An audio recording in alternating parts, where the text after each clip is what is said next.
Salam Bapak Ibu Asesor, saya adalah Albert Lodewijk Sentosa Siahaan. Saya merupakan dosen tetap Fakultas Hukum Universitas Pelita Harapan, Kampus Medan. Dalam mata kuliah ini, saya akan membahas mata kuliah Hukum Pajak. Saya akan membahas salah satu topik dari mata kuliah Hukum Pajak ini, yaitu tentang KUP atau Ketentuan Umum Perpajakan. KUP sendiri atau Ketentuan Umum Perpajakan merupakan mata kuliah yang dapat dipelajari setelah dilakukan beberapa tahap sebelum mempelajari KUP. Pertama sekali mahasiswa harus mampu mengenali atau mempelajari mengenai pengenalan dan pengantar perpajakan. Kedua, mahasiswa harus memahami mengenai apa yang menjadi asas-asas pemungutan pajak tersebut. Kemudian, mahasiswa harus memahami juga mengenai bagaimana mekanisme dan sistem penagihan pajak dengan surat paksa yang ada di Indonesia, sehingga pajak tadi dapat terbayarkan kepada negara. Kemudian, mahasiswa memahami mengenai pembagian hukum pajak dan perbedaannya antara pajak yang satu dan pajak yang lainnya. Sehingga KUP atau Ketentuan Umum Perpajakan dapat dimulai pelajarannya.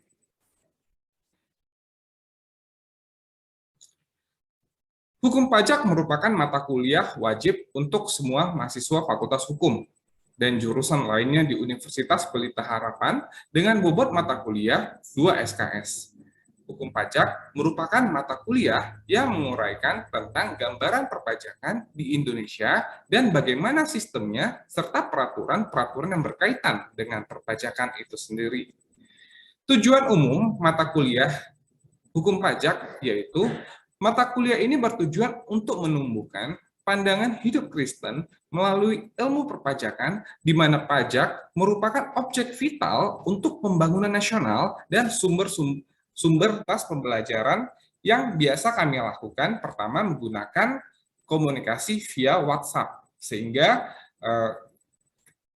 walaupun tidak dalam jam pelajaran, mahasiswa terkadang bertanya di dalam grup dan dosen menjawab di dalam grup itu tersebut. Jadi dibuatkan satu grup WhatsApp untuk interaksi antara mahasiswa dan dosen di situ. Kemudian kami juga menggunakan analisa kasus terhadap kasus-kasus yang sudah pernah terjadi di Indonesia, bahkan di luar negeri. Kemudian, kami juga membaca atau mereview artikel-artikel pada jurnal-jurnal nasional dan internasional dan beberapa buku-buku yang ada beredar di masyarakat. Kemudian, kami juga menggunakan diskusi ilmiah dan debat ilmiah, di mana aktivitas yang kami lakukan untuk mempersiapkan mahasiswa dalam lepas setelah selesai dalam berkuliah dan menjalankan profesinya nanti masing-masing, sehingga terbiasa dengan berkomunikasi secara diskusi dan perdebatan yang ilmiah. Kemudian, kami juga membuat suatu kuis, di mana nanti harapannya mahasiswa dapat memberikan pengetahuan yang dia dapatkan dari pelajaran-pelajaran sebelum diadakan kuis tersebut, sehingga kami mengetahui apakah mahasiswa tersebut sudah memahami mata pelajaran ini dengan baik atau tidak. Adapun topik-topik mata kuliah yang akan kami bahas dalam mata kuliah hukum pajak ini, pertama sekali kami membahas tentang perkenalan mengenai mata kuliah dan apa yang menjadi motivasi mahasiswa dalam mempelajari hukum pajak tersebut. Sehingga mahasiswa memiliki ketertarikan dalam mempelajari hukum perpajakan tersebut. Kemudian, kedua, kami membahas tentang apa itu perpajakan, apa itu pajak, dan dasar-dasar dari perpajakan tersebut dalam suatu pengantar. Ketiga, kami membahas tentang azas-azas pemungutan pajak atau prinsip-prinsip yang digunakan dalam pemungutan pajak tersebut. Kemudian, kami membahas tentang penagihan pajak dengan surat paksa, atau bagaimana sistem yang dilakukan oleh pemerintah berdasarkan undang-undang untuk melakukan penagihan terhadap penunggak-penunggak pajak atau wajib pajak yang tidak taat membayar pajak. Kemudian kami membahas tentang pembagian hukum pajak dan apa perbedaannya. Sehingga jenis-jenis pajak, baik itu pajak pusat, pajak daerah, pajak langsung ataupun pajak tidak langsung, dapat dibedakan secara jelas oleh mahasiswa. Kemudian setelah itu kami membahas tentang ketentuan umum perpajakan atau KUP. Di situ mahasiswa membahas tentang SPT atau surat pemberitahuan pajak, di mana SPT ini adalah suatu kewajiban yang dilakukan oleh wajib pajak dalam sistem self-assessment. Kemudian, setelah itu dilakukan pembukuan dan pencatatan dalam hal perpajakan. Sehingga corporate atau perusahaan dan individu tahu apa yang harus dilakukannya sebagai kewajiban dalam perpajakan miliknya. Setelah itu, kami mempelajari tentang pemeriksaan dan penyidikan dalam hal perpajakan. Sehingga mahasiswa tahu apa itu pemeriksaan dan penyidikan dan apa yang membedakan antara pemeriksaan dalam perpajakan dan pemeriksaan dalam tindak pidana umum lainnya. Kemudian kami membahas tentang tindak pidana pajak, di mana tindak pidana pajak ini mempunyai kekhususan atau karakteristik yang khusus dalam sistem dan peraturan perundang-undangannya dibanding tindak pidana umum lainnya.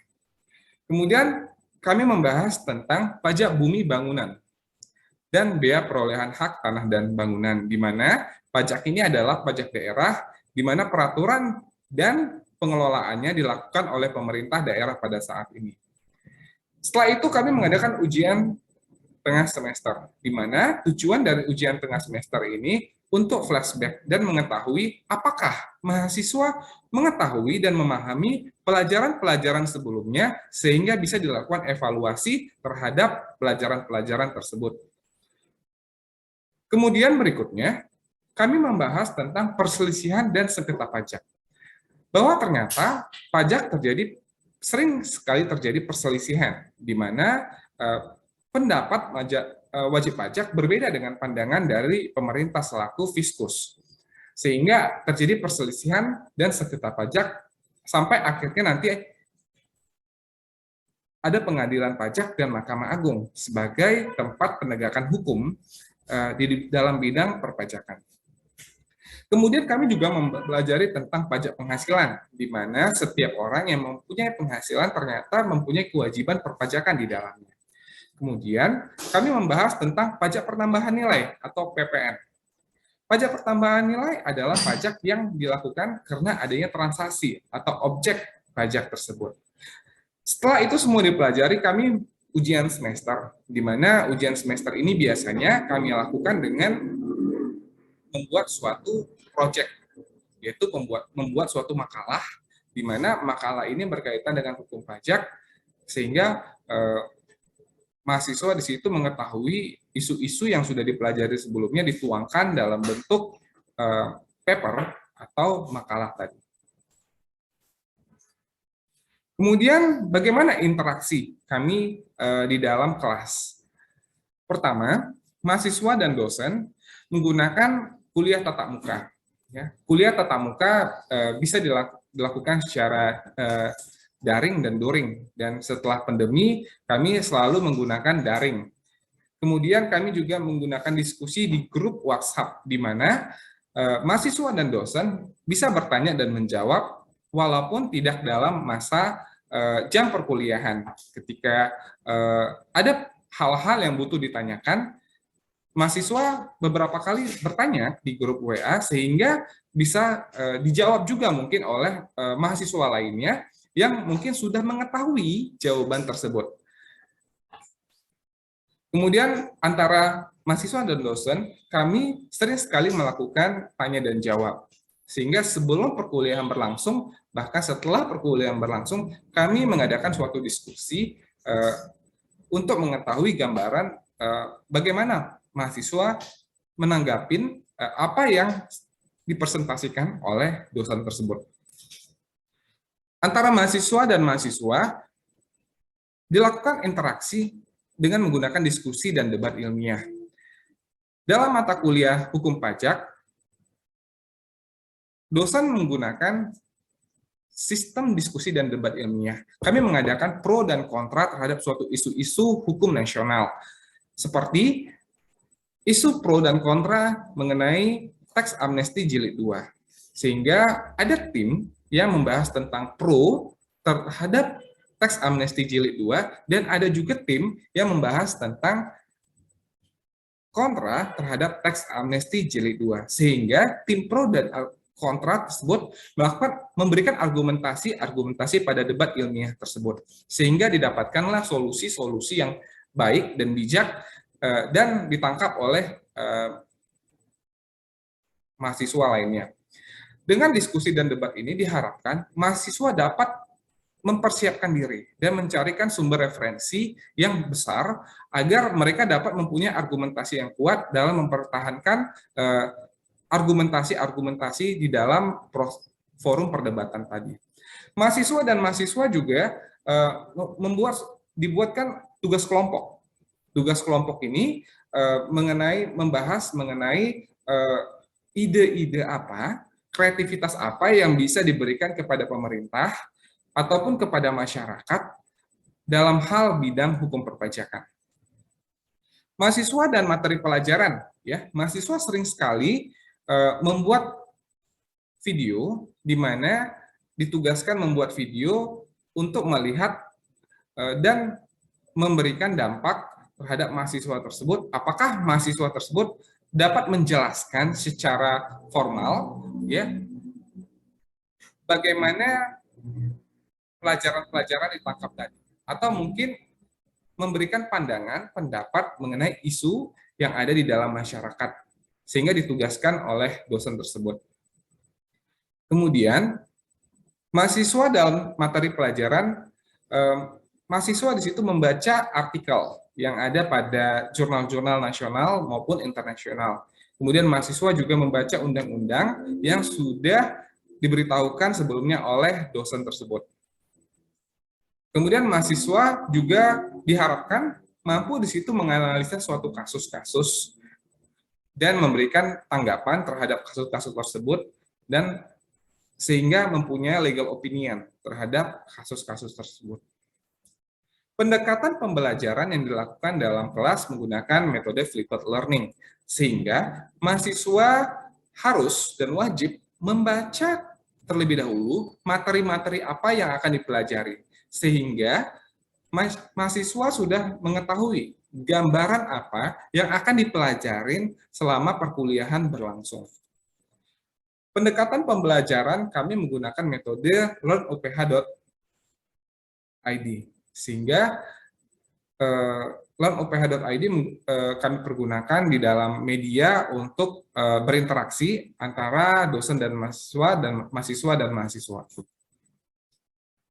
Dalam proses perkuliahan, kami menggunakan diskusi yang banyak, sehingga case yang ada di masyarakat atau mungkin pertanyaan-pertanyaan yang ada di pikiran mahasiswa sering sekali sebagai bahan diskusi di dalam forum-forum diskusi di dalam kelas. Di dalam kelas juga saya sering sekali mencari jawaban dari mahasiswa sendiri, di mana ketika ada mahasiswa bertanya, mungkin ada beberapa mahasiswa yang sudah mengetahui jawabannya, sehingga saya harapkan mahasiswa yang mengetahui jawabannya tadi menjawab pertanyaan tersebut, di mana setelah itu saya akan melihat jawaban tersebut dan memberikan masukan terhadap jawaban tersebut. Biasanya saya memberikan nilai plus atau nilai yang lebih kepada mahasiswa-mahasiswa yang sanggup menjawab pertanyaan-pertanyaan dari mahasiswa lainnya. Dalam hal penilaian, saya menggunakan beberapa metode untuk melakukan penilaian terhadap mahasiswa. Pertama, saya menggunakan kuis, di mana saya melihat apakah mahasiswa tadi sudah mengetahui atau sudah memahami apa yang dijelaskan oleh dosen. Kedua, saya memberikan forum debat sebagai untuk melatih mahasiswa berinteraksi antara tim pro dan kontra gitu. Dimana di sini pada terakhir kali saya melihat mereka membahas tentang teks amnesti jilid 2 dan mereka mempersiapkan dengan mencari referensi yang banyak untuk mempersiapkan debat ini sehingga secara tidak langsung mereka belajar sendiri mengenai referensi dan mempertahankan argumentasinya di dalam forum debat tersebut.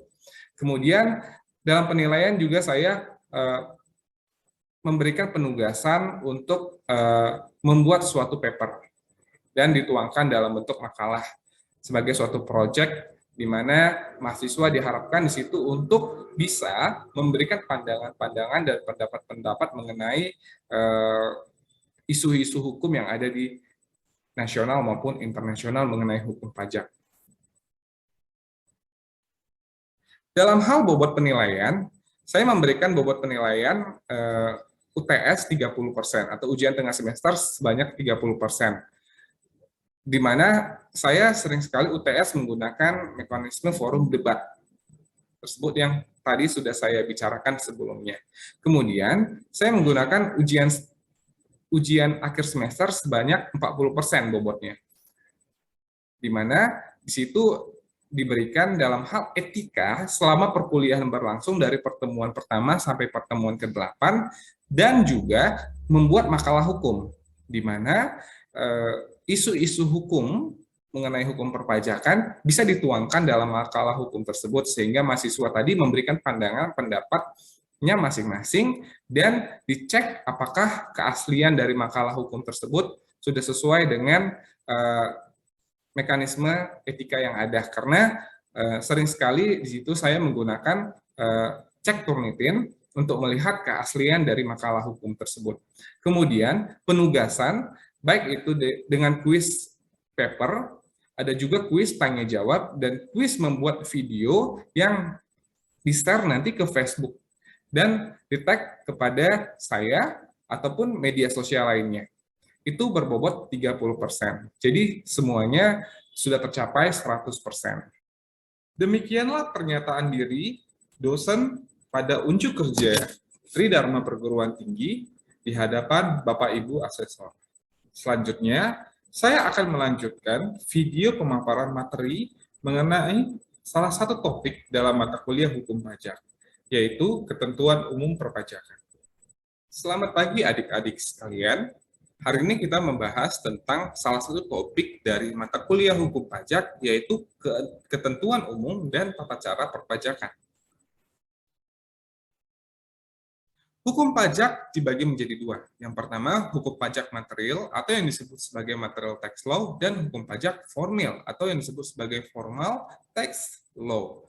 Hukum pajak memuat norma hukum atau ketentuan yang berisi tentang bagaimana melaksanakan hukum pajak material. Di mana pada umumnya hukum pajak formil mengatur tentang hak, kewajiban, prosedur, sanksi, atau berisi ketentuan tentang bagaimana, bukan apa, siapa, dan berapa, karena itu diatur di hukum pajak material.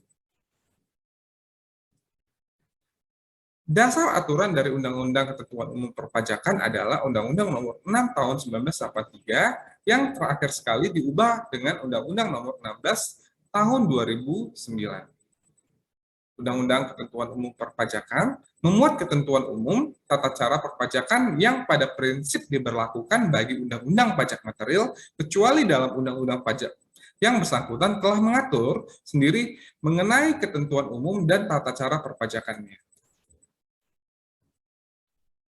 Jika digambarkan, hukum pajak dibagi menjadi dua. Yang pertama, hukum pajak material dan hukum pajak formil, di mana hukum pajak formil ini dibagi menjadi tiga. Yang pertama tentang Undang-Undang Peradilan Pajak dan Undang-Undang Penagihan Pajak, dan yang terakhir sekali yang akan kita bahas pada pertemuan ini adalah Undang-Undang Ketentuan Umum dan Tata Cara Perpajakan.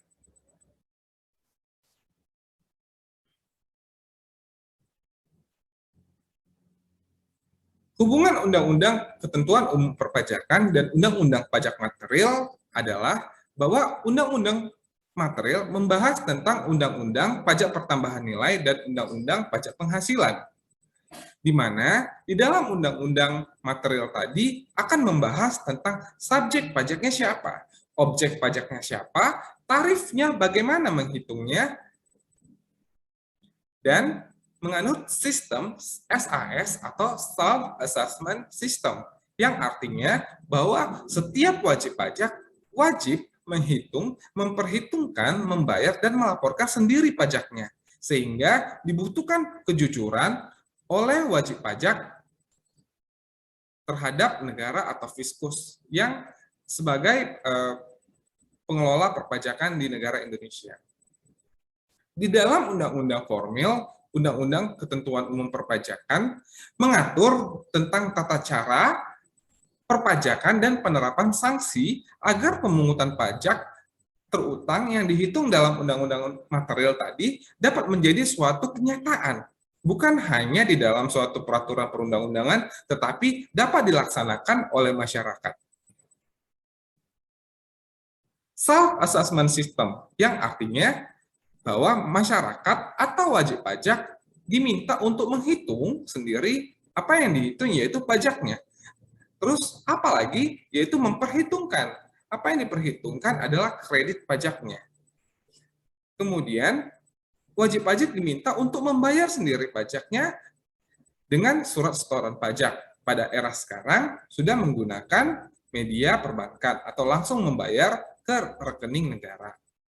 Kemudian setelah ketiga tersebut dilaksanakan oleh wajib pajak, yang terakhir wajib pajak diwajibkan untuk melaporkan. Apa yang dilaporkan adalah SPT atau surat pemberitahuan pajak terutang.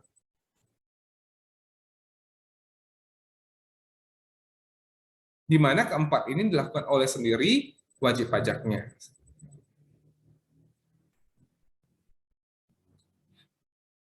Perpajakan dalam perspektif ketentuan umum perpajakan terdiri dari dua unsur yang harus dipenuhi. Pertama, subjek pajaknya siapa dan objek pajaknya apa.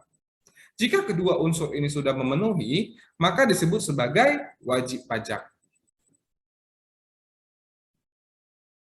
Wajib pajak sudah memiliki NPWP atau yang disebut sebagai nomor pokok wajib pajak, di mana wajib pajak ini bisa juga memiliki PKP atau pengusaha kena pajak, bisa juga tidak. Sehingga jika wajib pajak tersebut mempunyai PKP dan dia dikukuhkan menjadi seorang PKP, dia mendapatkan nomor pokok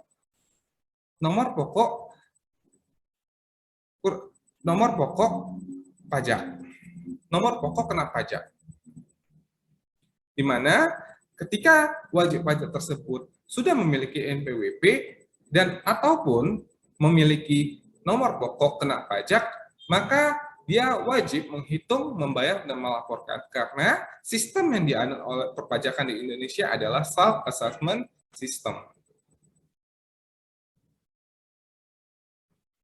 Apa yang dihitung, apa yang dibayar, dan dilaporkan oleh wajib pajak dituangkan di dalam bentuk SPT sebagai pelaporan pajak oleh wajib pajak tersebut. SPT yang dinilai kurang tepat atau salah dalam menghitung dan membayarkan serta melaporkannya kepada negara, bisa dilakukan pemeriksaan, bahkan bisa dilakukan penyidikan oleh penegak hukum. SPT tadi yang hasil dari pemeriksaan, jika diketahui terdapat kurang bayar atau lebih bayar, atau kurang bayar tambahan, bisa dikeluarkan SKP atau singkatan dari Surat Ketetapan Pajak. Bisa dalam bentuk surat keputusan, bisa dalam bentuk tagihan, sehingga masyarakat atau wajib pajak ketika merasa benar apa yang dilaporkannya kepada negara dan negara merasa itu tidak benar, maka masyarakat atau wajib pajak ini mempunyai upaya hukum yang disebut sebagai keberatan. Dan apabila keberatan itu ditolak, maka keberatan itu bisa dilanjutkan ke tingkat banding sampai peninjauan kembali. Dan apabila SKP itu tidak benar tata cara pelaksanaannya, bisa dilakukan gugatan atau upaya hukum gugatan.